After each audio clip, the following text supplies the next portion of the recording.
qu'aujourd'hui, quand vous décidez de partir pour 40 jours, on sait que ce n'est jamais évident. Quand vous êtes sélectionneur, vous retrouvez les joueurs peut-être que tous les mois ou tous les 2 mois. Le vivre ensemble et le savoir-vivre n'est pas compliqué parce que vous gérez seulement sur 4 jours. Mais par contre, quand vous partez dans une compétition où vous êtes amené à rester plus de 2 semaines, 3 semaines, 4 semaines, effectivement, à un moment donné, sur le plan de fraîcheur physique, bien sûr, et surtout de fraîcheur mentale, c'est compliqué. Et c'est une très bonne question que tu poses. Par exemple, hier, on a décidé de les laisser au repos pour qu'ils retrouvent un petit peu plus de fraîcheur mentale et de fraîcheur physique. Le site où on est aujourd'hui nous permet, si vous voulez, parce qu'il y a des terrasses à l'extérieur où les garçons peuvent sortir, contrairement quand vous êtes dans un hôtel où vous êtes barricadé, vous êtes fermé, là c'est beaucoup plus aéré.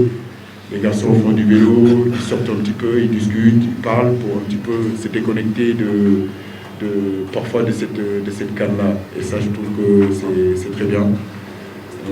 On arrive à un moment donné aussi à faire des entretiens individuels et ça c'est intéressant. Les cadres se rencontrent aussi en dehors du restaurant. Parfois ils sortent ensemble pour aller marcher. Donc il y a une vie en réalité avant le football et ça c'est important aussi. Je pense qu'il faut allier les deux, arriver si vous voulez à créer un environnement où les garçons vont penser autre chose aussi que le football et arriver aussi à créer une mentalité de travail à partir du moment où on rentre sur le terrain. Je pense que jusqu'à présent on y est, on est en train de le réussir, mais c'est vrai que quand vous partez pour 40 jours, ce n'est jamais évident.